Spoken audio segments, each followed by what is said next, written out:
আচ্ছা, একটা কথা ভাবুন তো, আমরা যাদের সাথে প্রতিদিন মিশি, কথা বলি, তাদের কি আমরা সত্যি চিনি? মানে ওই হাসির আড়ালে ঠিক কোন কষ্টটা লুকিয়ে থাকে, বা বিনয়ের পেছনে কোনো হিংসা কাজ করছে কিনা? এটা এমন একটা প্রশ্ন যে আমাদের একটু অস্বস্তিতে ফেলে দেয়, তাই না? হ্যাঁ। আর রবার্ট গ্রিন তার বিখ্যাত বই the lodge of human nature ঠিক এই অস্বস্তিকর সত্যগুলোকেই সামনে এনেছেন। উনি বলছেন, মানুষকে বোঝার এই খেলায় আমরা প্রায় হেরে যাই, কারণ আমরা শুধু বাইরের আচরণটাকে সত্যি বলে ধরে নিই। আর ঠিক এই কারণেই আজকের এই আয়োজন। আমরা কোনো তত্ত্ব মুখস্থ করতে বসিনি, বরং রবার্ট গ্রিনের দেখানো পথে মানুষের মনের গভীরে একটা অভিযান চালাতে চাই। আমাদের লক্ষ্য হল গ্রিনের বইয়ের প্রথম 3টি শক্তিশালী আইনকে সহজভাবে তুলে ধরা, যাতে আমরা শুধু অন্যকে নয়, নিজেকেও নতুনভাবে চিনতে পারি। অভিযানটা কিন্তু বেশ রোমাঞ্চকর হবে। আমাদের যাত্রাপথে বলা যেতে পারে 3টে স্টেশন পড়বে। ও আচ্ছা। প্রথমটা হলো অযৌক্তিকতার উত্তাল সমুদ্র বা দ্য ল অফ ইর্যাশনালিটি। দ্বিতীয় স্টেশন আত্মপ্রেমের নিঃসঙ্গ দ্বীপ, মানে দ্য ল অফ নার্সিসিজম। আর শেষে আমরা পৌঁছাবো মুখোশের নাট্যমঞ্চে, যেখানে কথা হবে the law of role playing নিয়ে। দারুণ একটা রূপক। তাহলে চলুন প্রথম স্টেশনেই নোঙর ফেলা যাক, দ্য ল অফ ইর্যাশনালিটি। আমরা তো সবাই নিজেদের খুব যুক্তিবাদী, ঠান্ডা মাথার মানুষ ভাবি, মনে করি সব সিদ্ধান্ত খুব ভেবে চিন্তে নিই। কিন্তু গ্রিন বলছেন এটা নাকি আমাদের সবচেয়ে বড় একটা ভ্রম। একদম, এটাই এই আইনের মূল কথা। আমরা ভাবি আমাদের চালক হলো যুক্তি, কিন্তু আসলে গাড়ির স্টিয়ারিংটা থাকে আবেগের হাতে। আর যুক্তিকে আমরা ব্যবহার করি আমাদের আবেগী সিদ্ধান্তগুলোকে সঠিক প্রমাণ করার জন্য, অনেকটা একজন ভালো আইনজীবীর মতো। গ্রিন এই ব্যাপারটা বোঝাতে এক প্রাচীন রাজার খুব শক্তিশালী একটা গল্প বলেছেন। সে রাজা তার জ্ঞান আর বিচক্ষণতার জন্য খুব বিখ্যাত ছিলেন।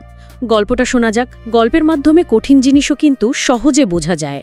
তো সেই জ্ঞানী রাজার দরবারে একদিন এক জ্যোতিষী এসে হাজির হলেন। তিনি ভবিষ্যৎবাণী করলেন, মহারাজ, আগামী অমাবস্যার পর রাজ্যে এক ভয়াবহ খরা আসছে। এই কথা শোনার সাথে সাথেই রাজার মুখটা কঠিন হয়ে গেল। তার মাথায় একটাই চিন্তা, আমার রাজ্যে, আমার নিখুঁত শাসনে বিপদ, অসম্ভব। তার অহংকারে তীব্র একটা আঘাত লাগল। এখানে যুক্তির চেয়ে রাজার ইগো বা অহংকারটাই বড় হয়ে উঠল, তাই তো? ঠিক ধরেছেন। অহংকারের সাথে মিশে গেল ভয় আর রাগ। প্রজারা কি ভাববে, তার সম্মান কোথায় গিয়ে দাঁড়াবে? এই তীব্র আবেগের বশে তিনি জ্যোতিষীর সতর্কবাণীকে ষড়যন্ত্র হিসেবে দেখলেন আর তাকে কারাগারে পাঠানোর আদেশ দিলেন। যুক্তি দিয়ে না ভেবে আবেগ দিয়ে প্রতিক্রিয়া দেখালেন। একদম। আর ফলাফল যা হওয়ার তাই হলো। পরের মাসেই রাজ্যে সেই ভয়াবহ খরা দেখা দিল। নদী নালা শুকিয়ে গেল, ফসল নষ্ট হল। প্রজাদের হাহাকারে রাজা সম্মিত ফিরল। তিনি বুঝলেন তার জ্ঞান বুদ্ধি সবকিছুকে ছাপিয়ে গিয়েছিল তার এক মুহূর্তের রাগ আর অহংকার। এটা তো আমাদের জীবনের সাথেও খুব মেলে যায়। যেমন ধরুন, রাস্তায় জ্যামে আটকে অন্য ড্রাইভারের উপর অকারণে রেগে যাওয়া, অথবা সোশ্যাল মিডিয়ায় বন্ধুর সাফল্যের ছবি দেখে মনের অজান্তেই একটা সূক্ষ্ম হিংসা অনুভব করা। আমরা তো তখন যুক্তি দিয়ে ভাবি না। একেবারেই না। কিংবা ধরুন, কোনো একটা নতুন চাকরিতে আবেদন করার সুযোগ এলো, কিন্তু আমি হয়তো পারবো না, এই ভয় থেকে আমরা সুযোগটাই নিলাম না। পরে নিজেকে বোঝালাম, আসলে চাকরিটা আমার জন্য ভালো ছিল না। এখানেও ভয়টাই মূল চালক। যুক্তিটা হলো পরে বানানো একটা গল্প। কিন্তু প্রশ্ন হলো, এই আবেগের স্রোত থেকে বাঁচার উপায় কি? গ্রিন কি কোনো বাস্তবসম্মত ধাপের কথা বলেছেন? শুধু আবেগকে স্বীকার করলেই কি হবে? খুব গুরুত্বপূর্ণ একটা প্রশ্ন। গ্রিন বলছেন, আবেগকে শত্রু ভাবলে আপনি সবসময় হারবেন। উপায়টা হলো একজন পর্যবেক্ষকের ভূমিকা নেয়া। পর্যবেক্ষক কিভাবে? ধরুন, আপনার খুব রাগ হচ্ছে। মুহূর্তের জন্য থেমে গিয়ে নিজের ভেতরটা দেখুন। নিজেকে প্রশ্ন করুন, এই রাগটা কেন হচ্ছে? কোনো নিরাপত্তাহীনতা থেকে এটা আসছে? অর্থাৎ আবেগের সাথে মিশে না গিয়ে তার থেকে এক পা পিছিয়ে এসে তাকে বিশ্লেষণ করা। অনেকটা দাবা খেলার মতো, নিজের চালটা দেওয়ার আগে পুরো বোর্ডটা একবার দেখে নেওয়া। অসাধারণ তুলনা। এই যে নিজেকে ধরতে পারা, এটাই কিন্তু কন্ট্রোল করার প্রথম এবং সবচেয়ে জরুরি ধাপ। যখনই আপনি আপনার আবেগকে একটা নাম দিতে পারবেন আর তার উৎসটা ধরতে পারবেন, তখনই তার ক্ষমতা আপনার উপর 50% কমে যাবে। তার মানে আমাদের এই অযৌক্তিক আচরণের মূল চালিকা শক্তি হল আমাদের ভেতরের আবেগ, যা প্রায়ই আমাদের অহংকার বা নিরাপত্তাহীনতা থেকে জন্ম নেয়। ঠিক তাই। আর আমাদের এই অযৌক্তিক আবেগের সবচেয়ে বড় জ্বালানি কি জানেন? আমাদের নিজেদের প্রতি থাকা এক গভীর, প্রায় অচেতন ভালোবাসা। আর এটাই আমাদের নিয়ে যায় দ্বিতীয় স্টেশনে, দ্য ল অফ নার্সিসিজম বা আত্মপ্রেমের আইন। বাহ, এই ট্রানজিশনটা দারুণ। নার্সিসিজম শব্দটা শুনলেই আমাদের চোখে এমন কারো ছবি ভাসে যে শুধু নিজের কথা বলে, কিন্তু গ্রিন তো বলছেন ব্যাপারটা এত সহজ নয়। একেবারেই না। গ্রিনের সবচেয়ে বড় চমকপ্রদ তথ্যটি হলো আমরা সবাই কম বেশি নার্সিসিস্ট। সবাই? আমাদের সবার মধ্যেই কিছুটা আত্মপ্রেম আছে। এটা আমাদের বেঁচে থাকার জন্য জরুরি। এই স্বাস্থ্যকর আত্মপ্রেম আমাদের আত্মবিশ্বাস দেয়। তাহলে সমস্যাটা ঠিক কোথায় শুরু হয়? কখন এই স্বাস্থ্যকর আত্মপ্রেম একটা বিষাক্ত বিষয়ে পরিণত হয়? সমস্যাটা শুরু হয় যখন আমাদের মনোযোগ বাইরের জগৎ থেকে পুরোপুরি সরিয়ে এসে নিজের ভেতরের জগতে কেন্দ্রীভূত হয়ে যায়। তখন আমরা অন্যের কথা শোনার ক্ষমতা হারিয়ে ফেলি, সমালোচনা সহ্য করতে পারি না। আমাদের কাছে সব কিছুই আমার অনুভূতি, আমার সম্মান, আমার লাভ ক্ষতির চশমা দিয়ে দেখা শুরু হয়। এই বিষয়ে কি কোনো পরিষ্কার উদাহরণ আছে বইতে? হ্যাঁ, গ্রিন এক বিখ্যাত আর্কিটেক্টের গল্প বলেছেন।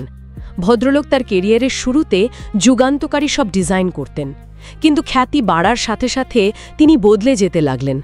তিনি আর ক্লায়েন্টদের চাহিদা শুনতেন না, বরং নিজের আইডিয়াটাই তাদের উপর চাপিয়ে দিতেন। তার টিমে জুনিয়রদের কোনো নতুন ভাবনাকে তিনি পাত্তা দিতেন না, কারণ তার মনে হতো আমি সেরা, আমি সব জানি। বুঝতেই পারছি এর শেষটা কোথায় গিয়ে দাঁড়িয়েছিল। হ্যাঁ, ধীরে ধীরে তার ডিজাইনগুলো একঘেয়ে আর বাস্তবতা বিবর্জিত হতে লাগল। ক্লায়েন্টরা তাকে ছেড়ে যেতে শুরু করল। এক সময়ের জিনিয়াস একগুয়েমিতে ডুবে গেলেন, কারণ তিনি অন্যের দৃষ্টিভঙ্গি থেকে শেখার দরজাটা বন্ধ করে দিয়েছিলেন। এটা তো শুধু ওই আর্কিটেক্টের গল্প নয়, সোশ্যাল মিডিয়াতেও তো আমরা এমন অনেক প্রোফাইল দেখি যেখানে শুধু আমি আর আমার সাফল্যের প্রদর্শনী চলে। একদম, সেখানে অন্যের জন্য কোনো জায়গা নেই। কিন্তু এখানে একটা ব্যাপার আছে। অনেক সফল নেতা বা শিল্পী যেমন স্টিভ জবস, তাদের নিয়ত এমন আত্মকেন্দ্রিক হওয়ার গল্প শোনা যায়। তাহলে কি নার্সিসিজম সবসময় খারাপ? চমৎকার পয়েন্ট। আর এখানেই গ্রিন আরেকটা স্তর যোগ করেছেন। তিনি প্রোডাক্টিভ নার্সিসিস্টদের কথা বলেছেন। এদের আত্মপ্রেম এতটাই তীব্র যে তারা পৃথিবীকে বদলে দেওয়ার মতো কিছু একটা তৈরি করতে চায়। তাদের এই আমি বোধটা তাদের একটা অবিশ্বাস্য চালিকা শক্তি দেয়। আচ্ছা, কিন্তু তাদের সাফল্য নির্ভর করে তারা তাদের শক্তিটা কি সৃষ্টির দিকে দিচ্ছেন নাকি শুধু নিজের অহংকারকে সন্তুষ্ট করার দিকে। যখনই দ্বিতীয়টা হয়, পতন শুরু হয়। তাহলে এই গভীর নার্সিসিজমের চক্র থেকে বেরোনোর উপায় কি? উপায়টা হলো এমপ্যাথি বা সহানুভূতি। তবে এটা শুধু অন্যের জন্য দুঃখ অনুভব করা নয়। গ্রিনের মতে এমপ্যাথি হলো একটা দক্ষতা যা অনুশীলন করতে হয়। এর মানে হলো নিজের জুতোটা খুলে কিছুক্ষণের জন্য অন্যের জুতোটা পায়ে গলিয়ে তার পথটা হাঁটার চেষ্টা করা। তার মানে নিজের বিচারটাকে থামিয়ে দিয়ে অন্যের বাস্তবতাটা বোঝার চেষ্টা করা। এক কথায়, হ্যাঁ। গ্রিন বলেন, মানুষকে প্রভাবিত করতে চাইলে তাদের জগতে প্রবেশ করো। আপনি যখন কারো ভয়, আশা বা নিরাপত্তাহীনতাটা ভেতর থেকে অনুভব করতে পারবেন, তখন আপনার আত্মকেন্দ্রিকতার দেয়ালটা আপনি ভাঙতে শুরু করবে। আর তখনই আপনি বুঝতে পারবেন কেন মানুষটা এমন আচরণ করছে, কেন সে এমন একটা মুখোশ পরে আছে। আর এই মুখোশ শব্দটা আমাদের সরাসরি তৃতীয় এবং শেষ স্টেশনে নিয়ে এলো, the law of role playing. জীবনের নাট্যমঞ্চে আমরা সবাই অভিনেতা। ঠিক, আমরা অফিসে একজন দক্ষ পেশাদার, বন্ধুদের আড্ডায় একজন রসিক মানুষ, আর পরিবারের কাছে একজন দায়িত্বশীল সদস্য। প্রতিটি ক্ষেত্রেই আমাদের একটা ভূমিকা আছে, একটা মুখোশ আছে। আর এটা তো সামাজিক জীব হিসেবে টিকে থাকার জন্য জরুরিও। অবশ্যই। সমস্যাটা হয় তখন যখন আমরা অন্যের মুখোশটাকেই তার আসল চেহারা ভেবে প্রতারিত হই, অথবা নিজের মুখোশের আড়ালে আসল আমিটাকেই হারিয়ে ফেলি। এই মুখোশের ব্যাপারটা আমার অফিসের এক সহকর্মীর কথা মনে করিয়ে দিল। সবার সামনে সে অসম্ভব বিনয়ী আর সহযোগিতাপূর্ণ। কিন্তু আমি লক্ষ্য করেছি, যখনই কোনো প্রজেক্টে সাফল্য আসে, সে খুব সূক্ষ্মভাবে পুরো কৃতিত্বটা নিজের দিকে নিয়ে নেয় আর ব্যর্থতার দায়টা অন্যের ঘাড়ে চাপিয়ে দেয়। এটাই হলো ক্লাসিক উদাহরণ। আর এখানেই গ্রিনের পরামর্শ, never take people at face value. মানে মানুষের বাহ্যিক আচরণে পুরোপুরি বিশ্বাস না করা, মানুষের কথা আর কাজের মধ্যেকার পার্থক্যটা লক্ষ্য করতে হবে।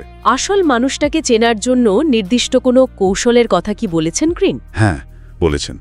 একটি হলো তাদের উদর ভাষা বা বডি ল্যাঙ্গুয়েজ দেখা। কেউ হয়তো মুখে বলছে আপনার প্রস্তাবে আমি একমত, কিন্তু তার হাত দুটো বুকের কাছে ভাঁজ করা। তার মানে তার শরীর অন্য কথা বলছে। ঠিক, তার শারীরিক সংকেতগুলো বলছে সে আসলে একমত নয়। আরেকটা মজার সূত্র হল অতিরিক্ত সৌজন্য।